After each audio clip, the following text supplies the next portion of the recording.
Hi mga maring, nag-hair ribbon day ko ganina maring. Nagbalik ra ko og medicine kay dire ra ko sa balay. Kay katugon man jud ko ngana sa kuan oy sa parluran kay dugay man gud na siya kuan sa buhok.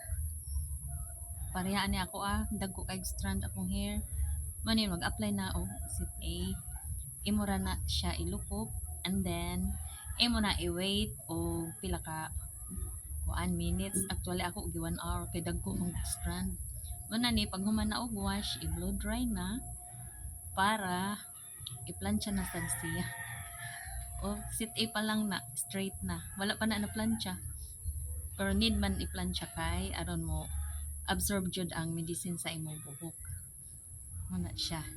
Yeah. Mag-sit B na after na og mabugnaw na ang buhok kay gikan na pag-plancha.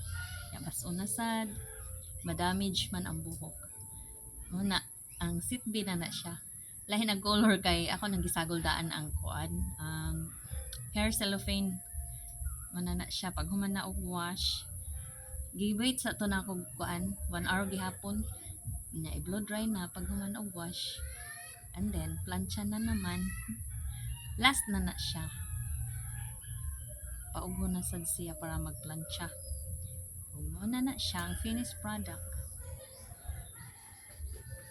o diba nakariban ako nakalaba pa jud ko kay magkuat pa man nag pila ka oras makuan mapwede i-wash. Tadaan!